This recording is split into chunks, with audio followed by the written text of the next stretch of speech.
Hello students, welcome back to my channel, your channel Puneet sir की पाठशाला। और आज लेके आ गए हैं ग्रेड 7th का एक और लेक्चर, चैप्टर नंबर 1, जिसका नाम है इंटीजर्स।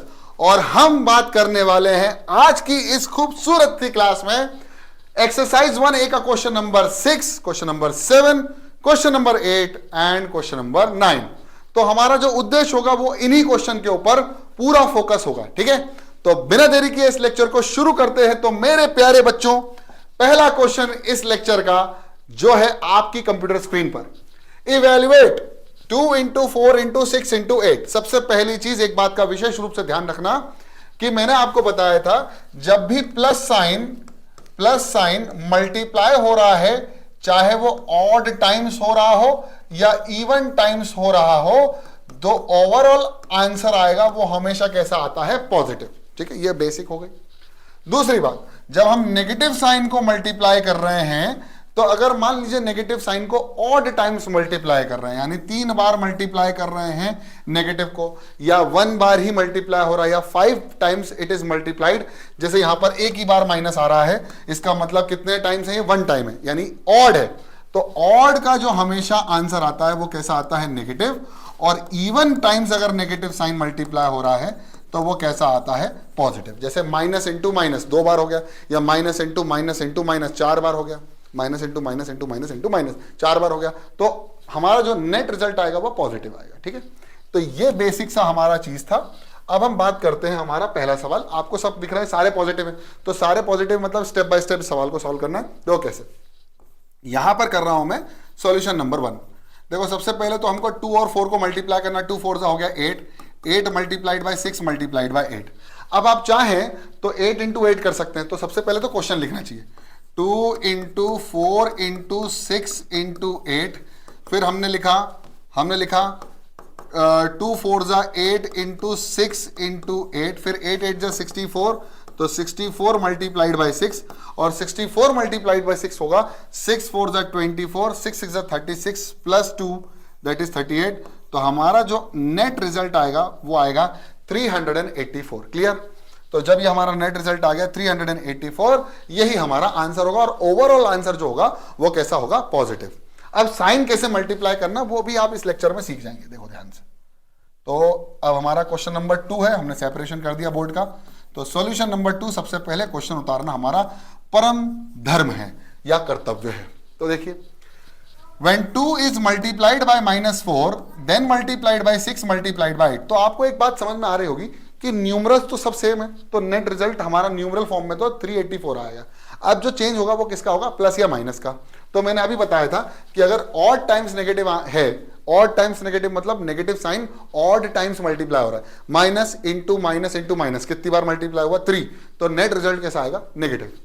यहां एक ही बार है तो नेगेटिव आएगा। फिर भी करते हैं, प्लस इंटू माइनस, -4 2 जा 8 इंटू 6 इंटू 8। ठीक है, अब ये -8 मल्टीप्लाई हुआ 6 से, तो कितना आएगा? तो आंसर आएगा, या -8 इंटू 8 तो हो जाएगा 64, माइनस का 64 मल्टीप्लाइड बाय 6। ठीक है, फिर -64 multiplied by 6 is plus minus minus, answer आ जाएगा 384। ठीक है, तो उसी तरह से हमारा आंसर आया है और यही हमारा नेट रिजल्ट भी होगा। लेकिन अब साइन चेंज होकर के आ गया माइनस का 384। ठीक है, अगले क्वेश्चन भी कुछ इसी तरह से। अब देखो, यहां पर ऑड टाइम्स की जगह इवन टाइम्स नेगेटिव आ गया, तो आंसर कैसा होगा? पॉजिटिव। फिर भी देख लो सॉल्यूशन, यही सिखाना चाहता है ये क्वेश्चन। इसके जरिए आप यही सिखाएंगे कि अगर ऑड टाइम्स मल्टीप्लिकेशन हो रहा है नेगेटिव साइन का, तो net result will be also negative. अगर इवन टाइम्स हो रहा है तो भी क्या होगा? तो पॉजिटिव हो जाएगा। और पॉजिटिव चाहे इवन हो या ऑड हो, हमारा आंसर पॉजिटिव ही आने वाला है। माइनस, अब देखो सबसे पहले ध्यान से, -2 multiplied by 4 multiplied by -6 multiplied by 8, ये आ जाएगा -2 into 4 -8 multiplied by -6 multiplied by 8, minus का 64 मल्टीप्लाइड बाय माइनस का 6, और माइनस माइनस हो गया प्लस, ये आ जाएगा 384। Again your answer. अब हमारा प्लस 384 आंसर है। ठीक है, बढ़िया। अगला क्वेश्चन आप खुद ही कर सकते हो। देखो यहां से minus into minus into minus 3 बार आ गया, माइनस आंसर आएगा 384, क्योंकि सारे न्यूमरल्स वही है, 4 2 8 6। क्लियर, बढ़िया, बहुत बढ़िया, ये खुद से कर सकते हो। और आखिरी क्वेश्चन भी मेरे ख्याल से अब 1 2 3 4 बार है, मतलब even times negative sign is there, so the net result will be always positive, या फिर आंसर आएगा 384। क्लियर, तो ये रहा आपका आंसर। नेक्स्ट क्वेश्चन आपके सामने है, बहुत सिंपल सवाल है। क्या सिंपल सवाल है वो सुनो। पहले इसका बेसिक सीख लो कि मान लीजिए एक इंटीजर है A, let A be an integer, be an any integer, ठीक है। अब ए इंटीजर पॉजिटिव भी हो सकता है और नेगेटिव भी हो सकता है, ठीक है।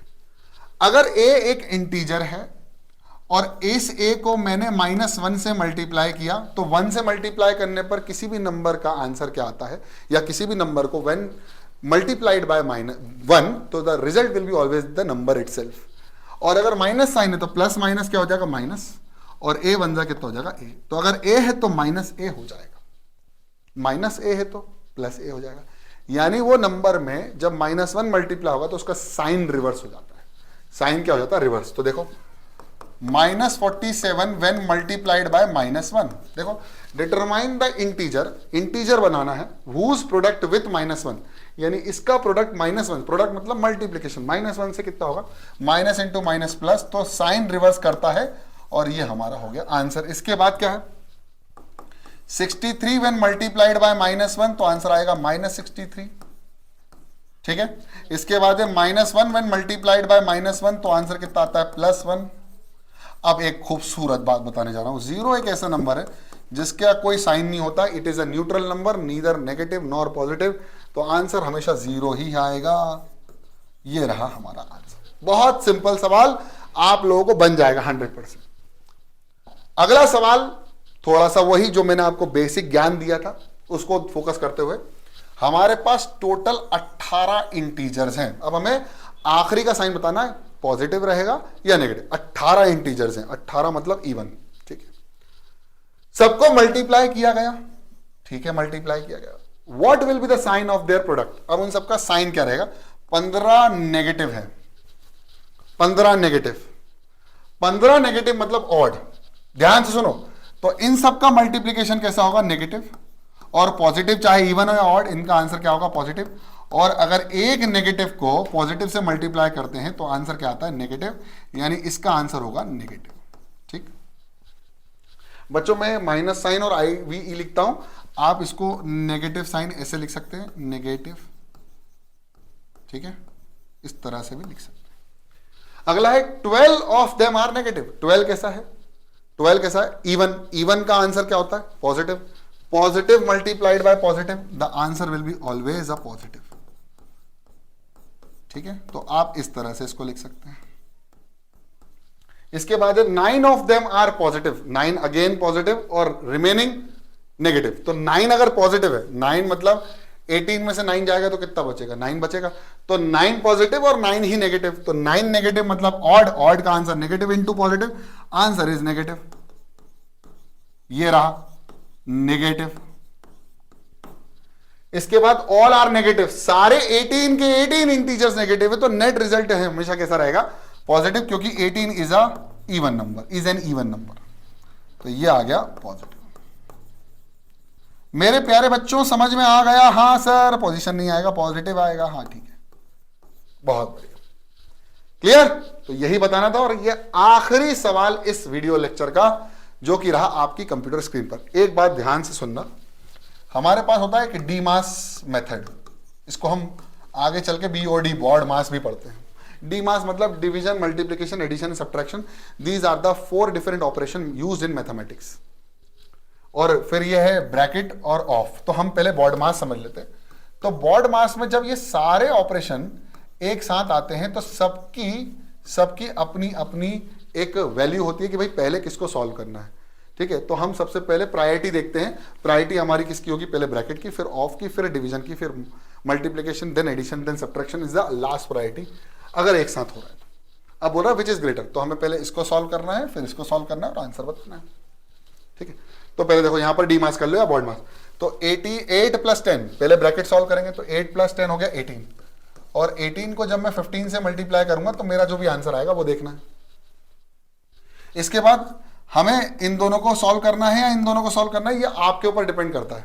तो सर यहां पर इन दोनों को पहले प्लस करके और जो आंसर आएगा उसको मल्टीप्लाई कर देंगे, तो 8 + 10 कितना हो जाएगा 18, 18 इंटू 15, हमारे पास वही आंसर आने वाला है। अरे बेटा बॉड मास के अकॉर्डिंग पहले ब्रैकेट सॉल्व किया, बॉड मास में ब्रैकेट तो है ही नहीं, तो क्या है, ऑफ भी नहीं है, फिर क्या है, फिर क्या है, डिवीजन, डिवीजन भी नहीं है, फिर क्या है, मल्टीप्लीकेशन। हाँ सर, तो पहले मल्टीप्लीकेशन सॉल्व होगा, तो इन दोनों के बीच में मल्टीप्लाई है तो पहले मल्टीप्लाई करेंगे, यानी 10 इंटू 50 हो गया, 10 into 50 is 150 and then added with 8। अब ध्यान से सुनो, इसका सॉल्व करो, कितना आंसर आएगा, 18 इंटू 15, 5 4 5 1 5, तो आएगा 9, ये आ गया 8, ये आ गया 1, ये आ जाएगा 0, ये आ जाएगा 7 और ये आ जाएगा 270। Correct, am I correct? एक बार और देख लो, 18 इंटू 15, 5 8 जा 40, कैरी ओवर 4, 5 1 5 प्लस 4 9, तो 9 आएगा ना, 90 के साथ। अच्छा ठीक है, फिर क्रॉस किया, फिर 8 आया, फिर 1 लिखा, फिर 0 लिखा, फिर 9 + 8 किया 17, कैरी ओवर 1 और 1 + 1 2, 270। तो इसका आंसर आया है 270 और इसका आंसर आया 158। कौन बड़ा है, कौन बड़ा है?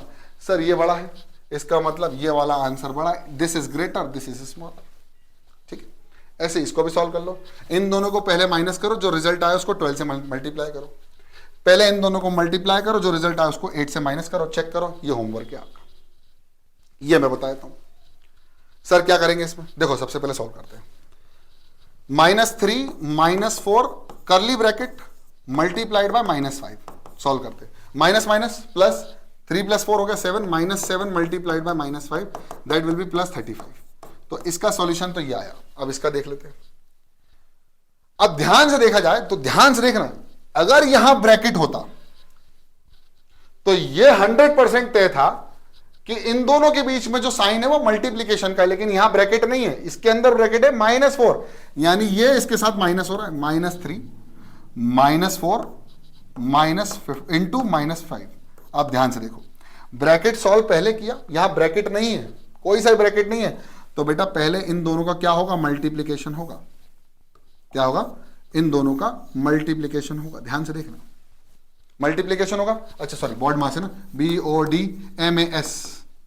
BOD MAS, तो पहले क्या होगा, मल्टीप्लीकेशन, फिर होगा सब्ट्रैक्शन। तो पहले मल्टीप्लाई करो और सब्ट्रैक्ट करो, फिर चेक करो दोनों में से कौन बड़ा और कौन छोटा, और आंसर कमेंट बॉक्स में करो। आई होप आपको लेक्चर समझ में आ गया। मैं ज्यादा बड़े लेक्चर नहीं बना रहा हूं। मिलते हैं अगली क्लास में, तब तक के लिए पढ़ते रहो और खूब आगे बढ़ते रहो, देखते रहो अपनी सर की पाठशाला। जय हिंद।